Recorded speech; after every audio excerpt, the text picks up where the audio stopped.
I have so many fun topics. We'll see what we can get through. Really? Today. Yeah, I got fun ones. Let me share my screen on this, just so we have a visual of some sort. Okay, so there's a story that dropped. Okay, yeah. Okay, delighted and amused. Do I have your attention? Do I have your attention? Got my attention. Who's got the journalistic turpitude to publish such an important story? What's going on? Who's this? The Sunday Times. The Sunday Times. I don't know exactly even what this is, I haven't but I think haven't had the pleasure of gracing their publication yet, but I like their moxie. What's going on here? Yeah, I mean, I saw this on Twitter. I think this Times article was the original one. I think I saw this on Twitter. Like, this was my intro to it. Yeah, dude, in case the headline didn't quite drive it home for you, the New York Post is going to be here for you. So for the audio listeners here, what we're looking at is sex warfare, they're calling it. So China, Russia send hot women to seduce US tech execs, steal secrets, and report claims.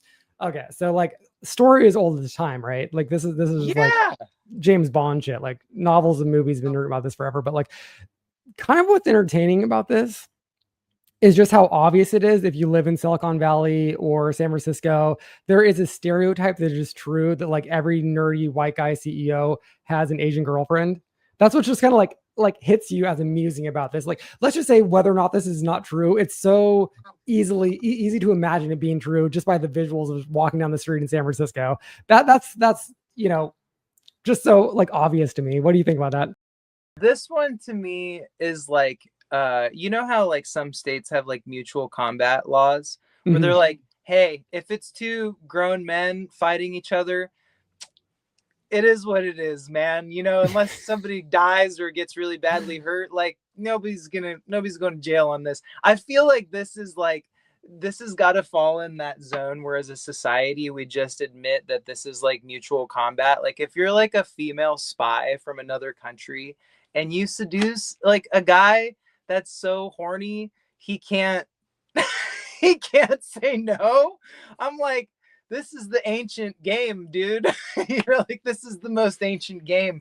You can't begrudge these hot spies the spoils of their of their endeavors, man. If you're China or if you're Russia, why would you not be doing this? Right?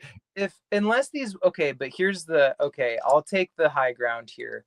If these women are being trafficked, which they probably in some sense are, that's fucked up and crummy. Nobody likes that.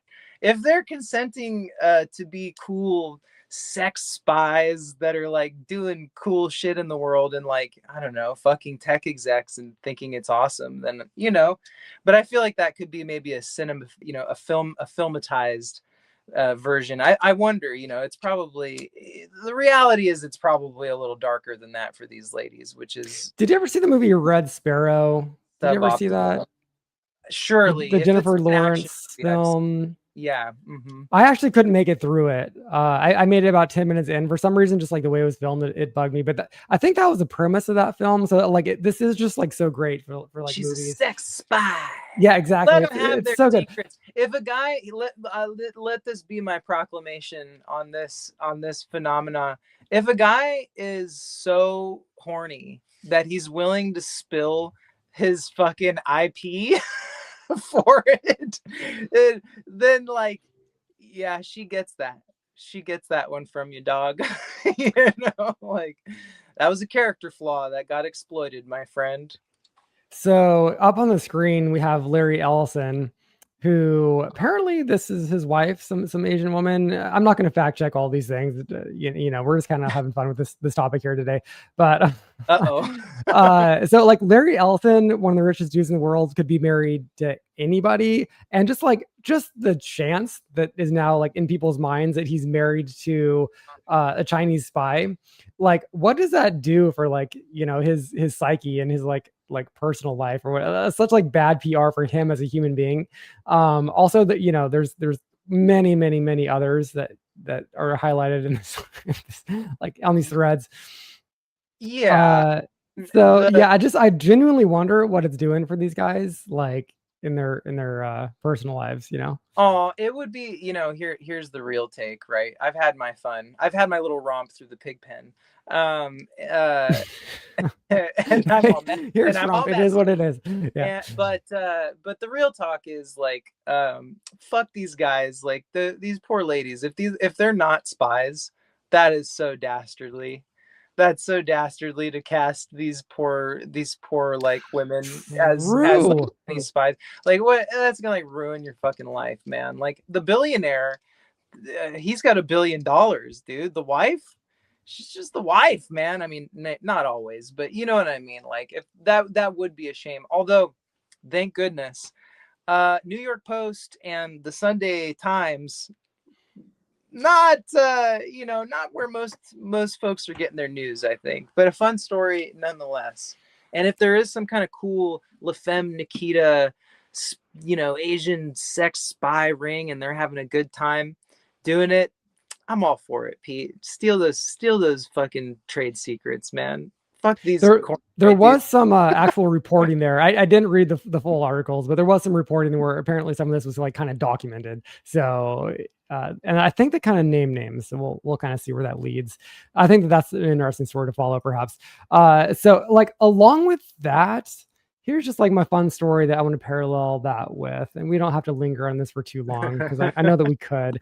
So this was hot that we're sending hot American guys to go be the husbands of powerful female Chinese executives. Is that the that's the return? That's the next story up. Like kind of like almost the opposite of that, to be honest. Seduce female executives all over Asia.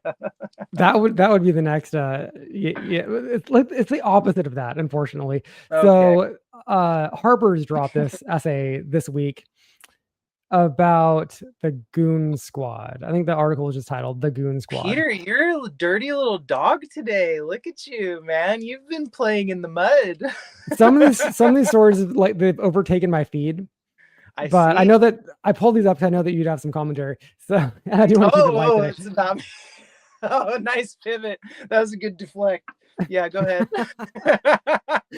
Well, I have heard for probably about a year or two now that the idea of like gooning, which for all you innocent folks online, like just Google that for a second and come back. But they all know what they know. I know. Everybody knows. But like, this is the kind of thing is like people in my orbit, like on Twitter, like joke about it as like, like the gooners, like go back and like goon or whatever. It's like a low key insult, but it's always kind of like, haha. It's interesting to read about this story. And this was like a huge essay. I read most of it. Okay, so like, let me paint you this picture a little bit, Evan, because how this article starts out, this article is so well written. I will have to say it's great, actually. The essay starts out where there are all these gooners, who are going to this particular coffee shop in Arizona to pay their respects to a dude who had just killed himself. And this is a coffee shop where the women wear bikinis. This is like a thing. So there was this guy, and they're paying respects to this guy who they're like naming as their hero, right? And who this guy was there's this guy who rolled up to one of these coffee shops, and he rolled up like masturbating while he was at the coffee shop stand or something, like in his car, and the girl filmed him. And then I remember this story. Yeah, it's huge. This is a huge story. Yep. So, and then he like went down the road and like saw that it was trending or whatever and like killed himself. Right. And he had like a wife and kids and stuff. And he's like, I'm so sorry. Mirror. This is Black Mirror. Yeah, this is the full Black Mirror episode. Is a Black Mirror episode. Like we're living in a Black Mirror episode with this story. Yeah. Yes. So the follow-up to that was like all these dudes who like thought that he was like their king because of what he did. They are paying their respects to him at this coffee shop. This is how this essay starts. And then the guy, what was the heroic act? Masturbating? Getting out of his goon cave, they call it, and going to like this barista and being a perv towards her. I guess that was it. I don't know. Damn, dude, we've come a long way since Sparta. The interesting thing, this is noted in the article, is that the guy may not have even been a gooner. He may have just been like a normie perv type of thing too. Oh my God, no, Peter, that can't be the act of bravery. I was No, so, exactly. I know. I was God, like, come on, guys, get your shit what? together. So then this essay like follows a lot of these guys and does like interviews with them and this sort of thing. And they live in their goon caves. So they're surrounded by like Yep, multiple screens, all showing porn and like have just like right, imagery all around themselves. They never right. leave their goon caves. And this is their life. And they're kind of like Yes. peaking at this. This is their So model train fetish. I want to say one thing because this is like an observation that nobody has said. I'm low key obsessed with 18th, 19th century French literature. And my Substack, the Decadence Project, is actually like in reference to this. Dude, This is yeah, go ahead. this is what all of these like highfalutin French authors in the 18th century, this was actually their dream, is to have the goon cave. Because they write all these stories about how, and beautifully, beautiful works of literature, right? But about how they're fantasizing about like the ideal woman, and it's always completely divorced from reality. Mm. And then like sex with a woman is always like this second tier experience compared to like the ideal that they live for. And oftentimes like in some stories they'll be dead, and then they'll finally like be able to like have their dream woman, this sort of thing. And it's so interesting, like none of this is at all new. It just used to be kind of like shrouded in poetry Mm. and like low-key philosophy and this sort of thing. There used to be a theory that I read about like when I was studying philosophy as an undergrad, about how like utopia actually is just like having sex nonstop and never quite reaching climax. And it's like by a legit philosopher. So I mean, like it's just kind of funny that when we kind of arrive there and now you can like do this, you can orient your life just around masturbating nonstop all the time, you see that it's actually not very poetic. It's not very beautiful. It's just kind of dumb and juvenile, right?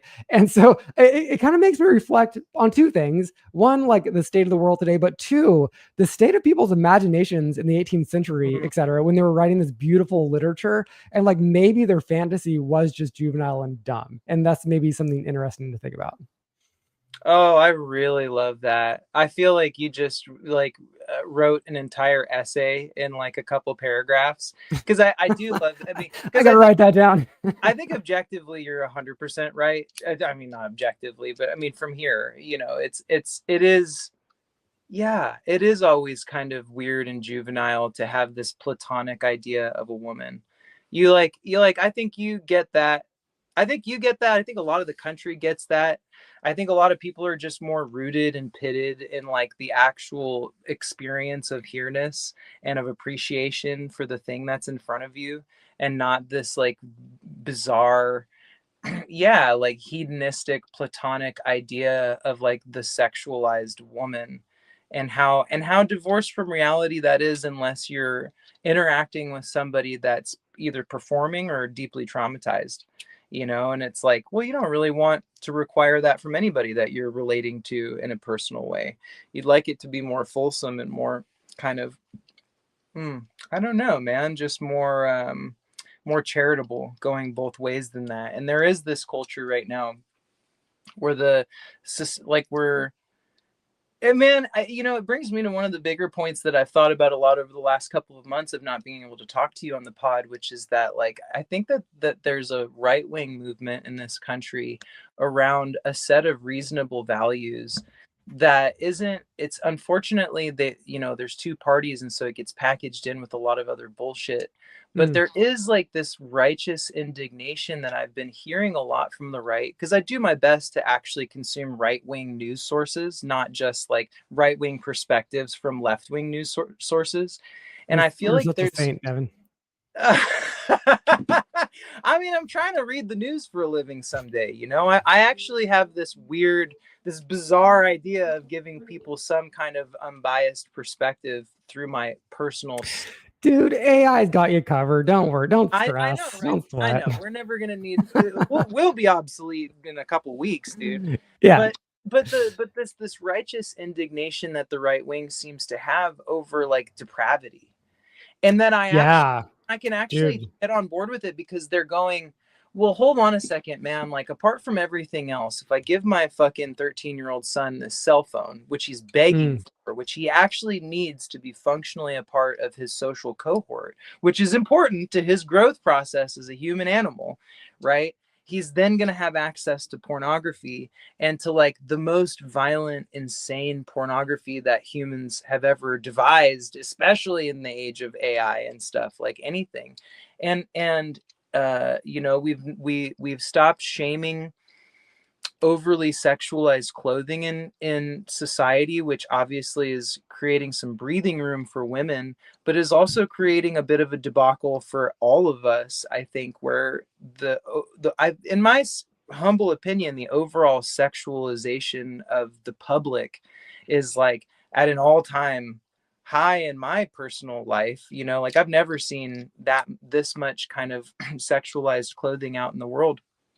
And I think it's like I know, I think back to like times like dude, even the 90s shit was crazy. I don't know. Do you remember the tube top thing in the 90s? I remember the tube top thing in the 90s. I remember the spaghetti I strap. don't know. I remember spaghetti strap gate. I feel like we peaked in the early 2000s with the sexualization of clothing. I don't think it's actually gotten more sexualized than that. And Well, I if you look like at that. movies I too, mean, there's I like think less nudity in movies now than there used to be. I think that like porn just like became like a that. separate thing. And this is my take. I'm sure there's data on this or whatever. You may be right. And it's just what I see. But like, it seems to me that like okay, here's my example actually. When you go to a grocery store, there's not even like the chance that you will conceivably see any sort of like a scantily clad woman on a news shelf. True. Like there's no more Playboy magazine True. in grocery stores. There's no more like they might still do Sports Illustrated. I'm not sure, but even there's no more Maxim.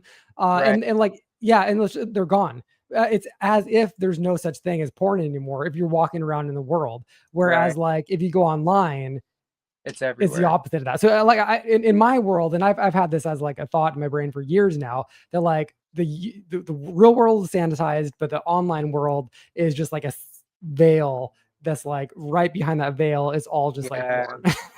Yeah, that's been my observation. I don't know. It really, like when you describe it that way, it sounds so much like the zeitgeist for humanity. Like the internet then just functionally is the zeitgeist because it's the unnamed forces that are kind of, you know, controlling the soup that we all relate to. Can I give you one more take, Devon, that kind of like goes along with like what you're saying with the right wing folks?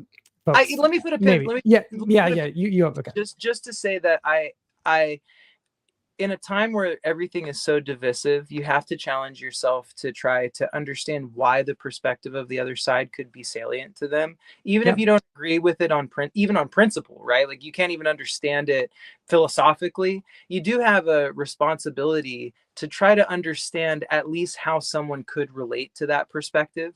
And that part of the Republican platform is something that I actually can empathize with, where they're just like, damn, dude, like I'm trying to raise a family. And I'm trying to just do like the stupid, like wholesome, basic bitch version of American life where I have like all just the regular ass shit. And like all this crazy, this deluge of like pornography and depravity keeps like sloshing up on the shores of my home, you know, and I've got to like pick it up like it's litter. And I'm like, you know what, dude? I'm a weirdo. I'm a freak, you know, like that shit is all like my milieu. I live in that kind of world of of understanding all that stuff, blah, blah, blah. And I'm fascinated by it. But for a person that just wants to have a very regular experience, like this country should also provide people like the the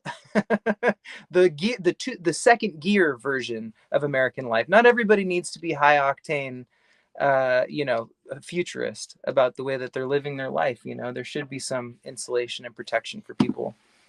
Well, I have one more take, and then we move on to a less depressing topic. But so my last take about the Goon Squad is that I kind of think it's a little bit of a distraction from the broader point, and that like it kind of low key doesn't matter if people are holed up in their rooms doing this goon thing, or hold up in their rooms playing video games, or hold up in their rooms drinking beer and watching sports, or hold up in their rooms with their tech startup, et cetera, et cetera, et cetera. They're holed up in their rooms. We need a society where people start procreating again. like full stop, Yeah. because Yeah. Yeah. we're gonna cease to exist as a species in 100 years or 200 years if our birth rates keep declining at the current rate. And that's what matters here. I think that like having healthy relationships, having this, having that, having low housing prices, etc. Like we just need to have some goddamn kids. And then we'll figure it out from there. Like we'll figure out the healthy relationships. We'll figure out like online porn. Well, like, but first I think we need to figure out like how to make it so that it's possible to have children again and that people want to. And I just think that, you know, maybe this all plays into it at some level, but like that's the main ball game in town, I think, is just having kids. I think is just the main thing. People are having such a hard time relating to each other right now, Pete. It's something that I think about as like a person that is, you know, works pretty hard to be a community leader and just a leader for the young men in my life, and generally like my broader musical community too. You know, I do my best to think of ways to bring people together, and the thing that I find is the highest resistance to that project at this moment in time is that people have really the muscle of overcoming the uncomfortability of conversating with someone is Yeah. really starting to collectively atrophy. And there's like, it's not really that complicated, but you can make it feel as complicated as you want it to in order to avoid it. And that's what's going on with these dudes that are staying in their rooms, man, because it's like when we were kids, Pete, you know, we were taught, and maybe this isn't the right way to think about it, but it's the truth, that you're just going to have to battle the fucking minefield of shame of talking to girls, man. Like it's brutal. It's not like a chill experience. Like you don't, I mean, how many times do you There ever was walk just up? nothing else, right? Like it was that was just what you did, is you just talk to girls, Yeah, right? Because it like there was always, so much social standing in it. Like, oh, you know, if yeah. you had a girlfriend, oh my god, like you had so much like higher social rank in high school than if you didn't. You know what I mean? Like there's a lot of And it was society was brutally oriented uncomfortable. around like having a monogamous relationship that led to Right. children. And like and so, you know, you just had this awareness that there, you know, you're gonna have to brave this deeply uncomfortable valley. And like all of the coming of age movies really were, that was the central point, was like you gotta, Every comedy, basically, too. Yeah, yeah, like you gotta just talk to the girl, dude, you're gonna look right. like an idiot. And then there was this kind of gracefulness on the other side, which maybe was feigned or forced or not what was desired, but there was at least some performance of grace on the other side, where the chick is acknowledging like, oh, this guy's an idiot, but you know, I'll let it live. You know, we'll see how this goes. You know, I'll let it play out for a moment or two, and let it kind of take its course. And now there's so much expectation and burden and shame, and there's so much leveraged on every social moment for people. And there's got to be a way that we get back to these people and just kind of illuminate the lowness of the stakes of going out and talking to women or talking to other people. It's like, hey man, like everybody's thinking all the entire time, everybody's thinking, ooh, should I end the conversation now? What about now? What about, was that it? Has it gone on too long? Are they a little uncomfortable? It's like, that's going on for all of us all the time. That doesn't stop you from going and doing it. You know, like you'll find your flow, you'll find your way to do it, but you can't just hide from the world and beat off all the time. God damn it. Like 50s dads had something, right? Get out, you know, like can't just stay in there beating off all the time. Get out. Okay, well, good news, Devin, because the internet is officially dead. Okay. All And right. so we're going to have to get off it That was eventually, because good. there's going to be nothing more. There's going to be nothing left other than just AIs talking to each other. And so this is the next story that I want to pivot to. So Delightful. a couple of takes here, but like, so there's this new company that lets you control thousands of social media accounts with AI.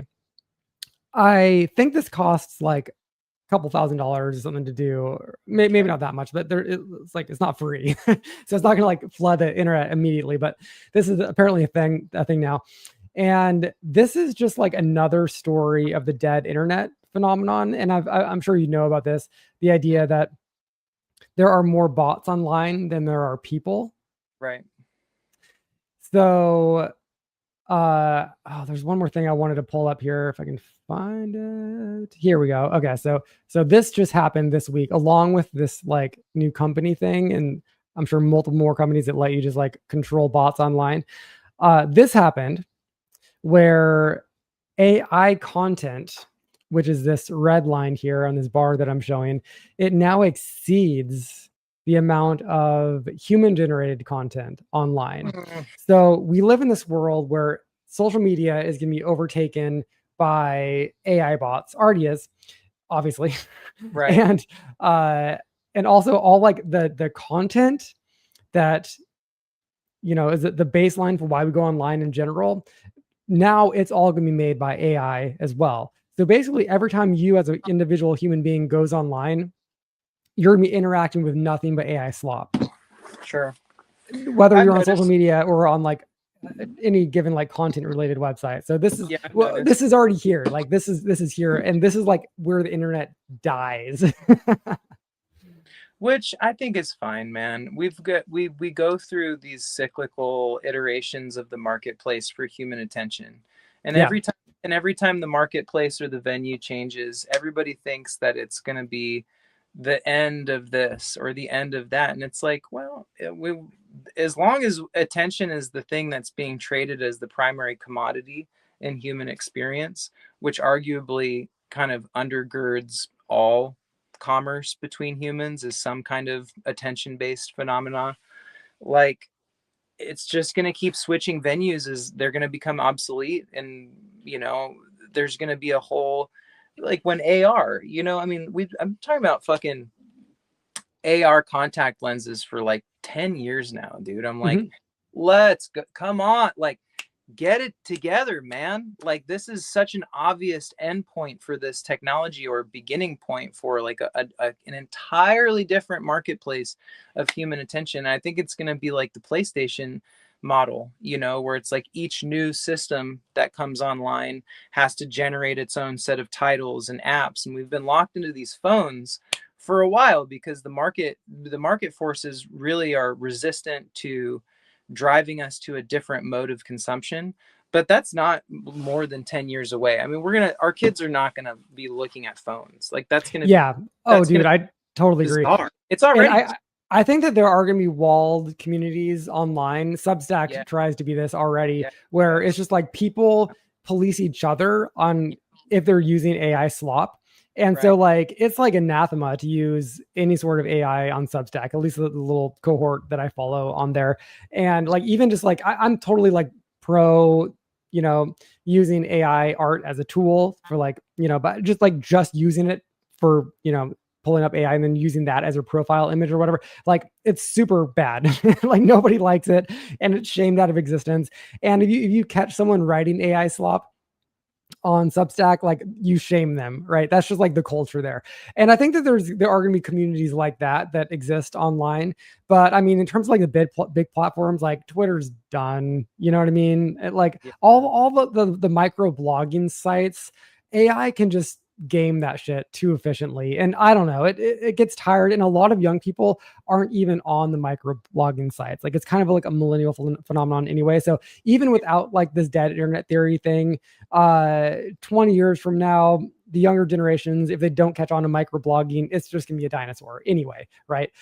So yeah, I'm totally okay with these things evolving. I don't think that we need to like stress about this necessarily. Just like let the shit play out, let it play its course. If the internet's gonna die and it's all gonna be overtaken by AI bots, let it die, and like we'll move on to something else because like we're still gonna be here. And this is like a theme that I always come back to, is that we never arrive anywhere. It's never like, oh, this is Right. the technology, and now this is it. It's like shit gets boring, and new generations pop up, and kids want something that people kids always cringe at what their parents thought was cool. Always will happen, and always So yeah, that's just gonna keep on going. We're never gonna arrive anywhere. And like Twitter was not like an arrival of a thing. It's gonna go away, and other shit will take its place. Same with like basically everything that we knew and love as a child. It's going to go away, and we should And be I think totally okay with that. something that we've all collectively lost, and I think it's probably just a blind spot in like the human evolutionary psychology, where we're iterating now so quickly that the process of normalizing those iterations is becoming more locked. and we're just it used to really hit like a technological advancement used to hit society in a big long wave with a big long tail, Yep. and it would have all of these people that it would pick up really kind of like 2/3 of the way through the process of everybody else picking it up. Most people were late adopters, and Yep. like you can't really do that much unless you've got some kind of really dialed in embedded income stream or something. Like society and reality are now forcing you to kind of increase your ability to normalize things quickly and efficiently, and it is something that we all lose collective perspective on, that social media was the first thing that globalized our social consciousness. The first Definitely, thing. I did. That's the Model T, man. Like the internet didn't do that. Social media did that. Facebook really in particular. You think about that, that's the Model T. Yes, Like totally. that's the bare bones basic, gets you from A to B going 15 miles an hour thing. Like 20 years from now, man, like the globalized social network, or maybe what will eventually just become the zeitgeist, probably is something that looks a lot more similar to Neuralink or an AR lens that allows you a deeper level of contact with the people that like people are so obsessed with this idea that social media separates us. And I'm like, but it, but it joined us. I'm like, yeah, maybe in your individualistic experience, it's separating you from people because you have an addictive sensation when you're using it that you don't have a lot of control over. But like, the actual vehicle itself has been the first thing in the history of humankind that has connected the social consciousness of the entire globe. Like, it's gonna be a little fucking blocky, dude. Like the Wright brothers didn't build a B-52. you know Totally. Yeah, 100%. I did want to what I have up on the screen right now is apparently some new take on like the retina thing. I just want to throw this out. This is just something that we do talk about a lot about. So maybe this was some sort of like a real advancement. I just saw this on Twitter, so who knows what this is. But it says researchers have created a screen the size of a human pupil with pixels measuring 560 nanometers wide. The invention could radically change virtual reality and other applications. So it's called like this retinal e-paper thing. Oh, And instead of traditional pixels, it uses metapixels made of tungsten oxide that change color like bird feathers. No black light backlight needed. Who knows? Like, I don't know. I'm just seeing this. Apparently some what was it? Swedish researchers, it I'll say said. this, Pete. I mean, who knows? But like, yeah, shit could get weird fast. I'm starting to see, and I think that the AI tile was really like the first attempt, and it was just too early because we're all having Siri level experiences with GPT still, where we're like, man, come on, like I need to talk to a person. Like it's not even like talking to like a 10-year-old. It's like a 10-year-old can kind of pick up the clip and kind of stay with you for shit and be kind of locked in.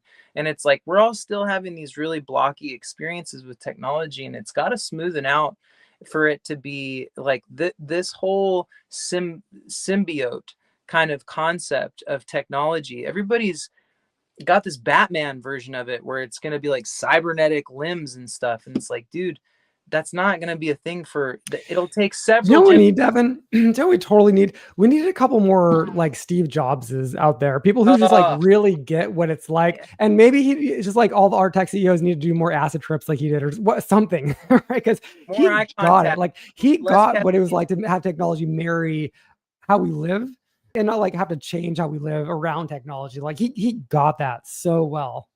So well, man. And it does somebody needs to be on that level. I think we were saying it before the pod popped, but that like the real geniuses of all of these major innovations, they're all just geniuses on getting people to think that it's cool and enjoy the experience of either buying it, opening it, or wearing it. And like, to me, the contact and the little lav microphone sticker, I think that's it, man. Like that's probably the cell phone. That's a whole era of humans interfacing with technology, and then 2 generations Yeah. down, when kids are really used to that, they'll go, well, just put it in me.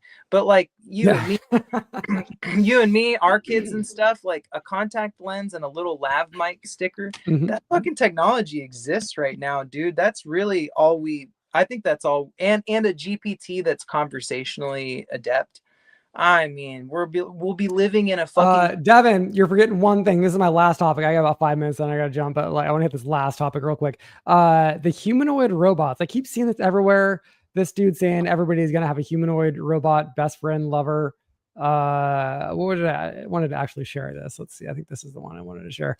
So you can like now buy these dudes, these little robot dudes. okay. China is releasing these like crazy, and you like Walmart.com is now selling these little guys. Okay, so I want to hear your take.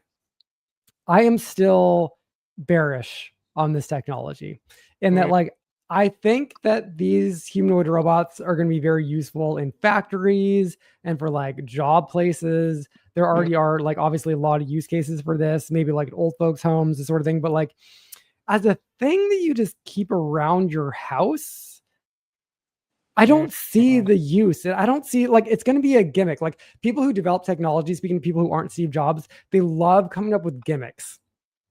People don't like gimmicks, like unless it actually solves it. Like you were saying earlier on the pod, like a real problem. I don't think people are going to use them. And I just do not see how this is like, oh, it's going to fold my laundry. Who gives a fuck? I like folding laundry and it takes 5 minutes. Like I'm not going to spend $30,000. Like you can have for $30,000, you can get a house cleaner come to your house like once a week for like 5 years. You know what I mean? Like that's a ton of money for something that is just going to like get in the way and like probably break all the time. I don't know. Like I'm not sold on this as something that people are actually going to like be excited to have in their homes. Maybe decades from now, when this is like just completely seamless and it folds up to a little box in the corner, you don't have to like look at it all the time unless you want to summon it to like do something specific for you. But like, dude, I don't know. I'm not sold on these. First. They're gonna kill you first. You're like, go be in your little don't shame my house with your human form. Go hide in your little cube. Robot scum.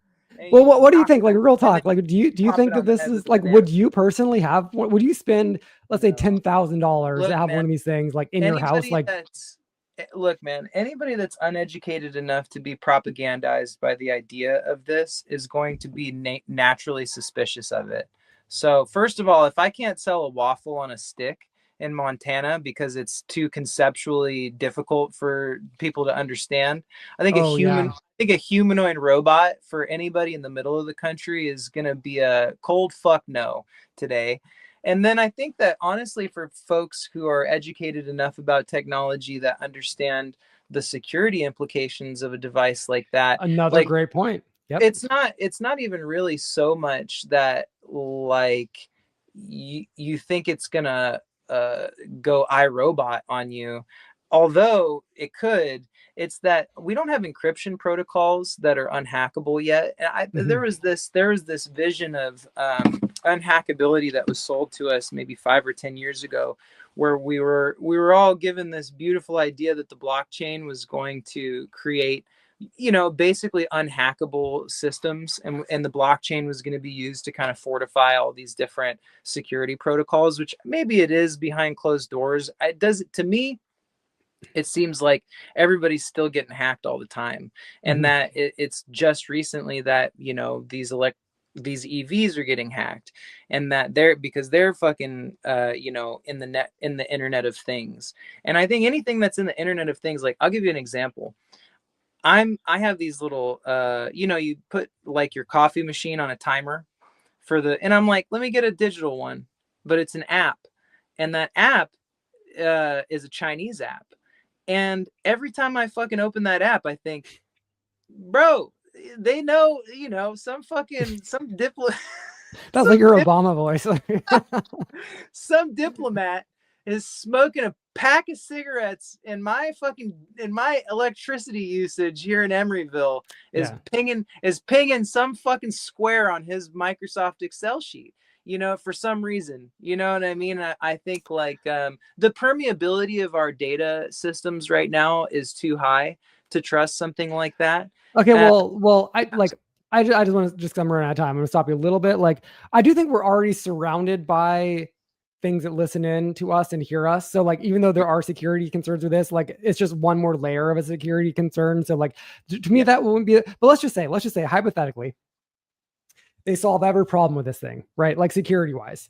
Yeah. And maybe it's not $10,000. Let's say it's like $500. Would you still even want one? Because like I wouldn't. Like I would, like it's cringe If to it me. was GPT It's level annoying, smart, obnoxious. bro, if it was GPT level smart, I would pay every I'd pay every dollar in my bank account But like for it for right what? now. Like what would it do for you that you can't just talk to your Oh my phone and God. get GPT Hey, for? go do me a favor. Go clear up my hard drives. Go migrate all the data that I'm not using over to this thing and start editing these videos that I've got. Dude, but that's not a robot. That's like your computer. Your computer is the one that would be doing all that. It wouldn't be a robot, right? But you still need something that interfaces between all of your little tech ecosystems. ChatGPT is trying to do that because they're trying to, like, I don't mean to cut you because Just like you are on the right track here. You're going down the right everything way, I think. But like for me, that's what ChatGPT is trying to do already without like a physical robot. That it you have to, is, like, but it's too proprietary. They'll never have the software access to everything that I do.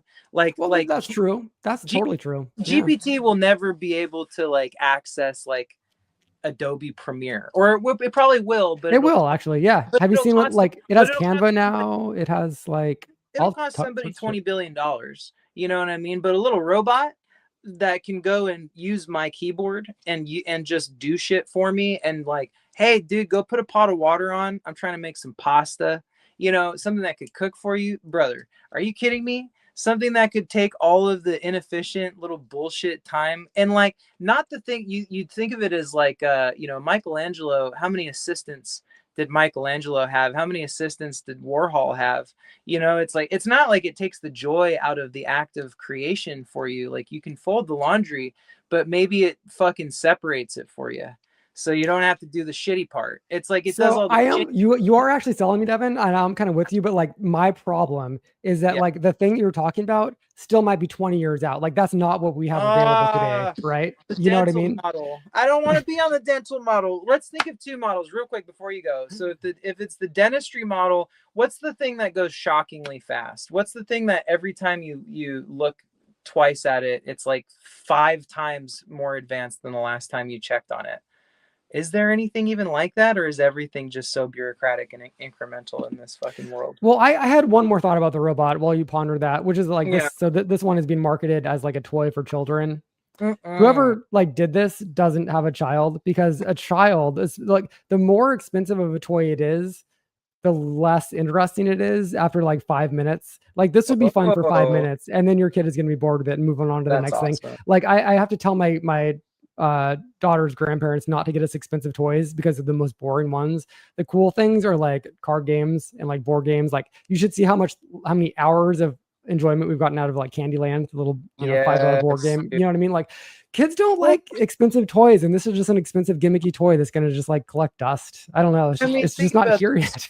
What are toys, man? Toys are supposed to be illustrative tools that illuminate a part of the human experience for a child, right? Like that's like what a toy is, whether it's motor movement, but like board games, like you're never going to motivate children to be obsessed with crap, dude. Like they're always going to be deeply motivated by unpacking the motivations of the people around them. Like we're hardwired for that, man. It's what it always gives me hope for the future, is that we're hardwired with certain motives that are just by their very nature anti-technological. And I just, it's going to take a long time for us to have this like sci-fi symbiote kind of relationship with technology. Like we're still very humanistic as a species. The current prediction is like a year from now, we're all going to be walking around with these little robots in our homes. I want to come back a year from now and see if like my skepticism about that is true, because I think that it's gonna be true. I think that these are probably gonna be all over like factory floors, all over like maybe like fast food restaurants. I think that that's totally fair game. In terms of like people having them in their living room as like a dog that you can talk to, I don't know, man. I do not see it. I don't see it. That's Yeah. like a generational thing. Like maybe in the next generation, for some reason, Yeah. they'll find some use for it when they've given up Well, on human relations. they'll find the use case that situates with people's psychology. That always happens with products. It'll eventually happen with the product. It'll just take time. It'll take time in the right marketing mind, whether it's an AI mind or a human mind, to find the interface point where people go, oh, it's like a Tamagotchi. Like I love Tamagotchi, or it does this for like for you, where it's like, hey, it'll prep the veggies. It'll cut the veggies. You can put them in the pan. You can put the salt on and that's the commercial, right? It's Well, like I you remember get to watching do the this. fun creative part. I remember watching this video a little while ago that was like, oh, like South Korea, they're so much more advanced than us. And there's this video where this girl, they're like her little micro Oh, it's kitchen just had yeah, all these little things, gadget. and this thing did Yeah, this thing, this gadget did this yeah, thing, and she yeah, had like 20 different gadgets, and they all like yeah. made whatever Nice. step she was taking like 5 seconds more efficient. But Yeah, then like the first comment that everyone liked was like, I don't want all these like shitty cheap plastic gadgets cluttering up my kitchen. yeah. It's like, obviously. Like, Yeah, stop solving the problems. Nobody, give me a knife and a pot, man. I'll make you a delicious dinner. Like, final note. Karen says, I think Karen's right. I think of this as a boys. We got to talk to our boys. This isn't women. Women are yeah, not. dude, oh, that's another. Oh, sorry to screw my microphone. That's another topic that I want to save for another day. That's a full Yeah, topic. There is this article by yeah. Jerusalem Dimsis that was out on her new publication. The argument is great article. I wanted to get her on the pod. I reached out to one of her editors, have not heard back, but I want to talk about how like there is data on that like women are not into tech and dudes are, and so like every tech advancement is driven by like dudes and their love for gimmicks and shit And it's and crazy. gadgets. So I want to talk about that. I want to break down bad. this article. It's a fascinating topic to me. We got to go into it. We got to have Karen on as like Yeah. because like because realistic. I mean, this is a drum that she has beaten, which is that like these boys need to stop solving these problems that nobody has. I want to hear it. Absolutely. That's very good. Cool, man. I gotta bounce. Good talks. Good to be back podcasting with you again. All right, Pete. Till next time. Later.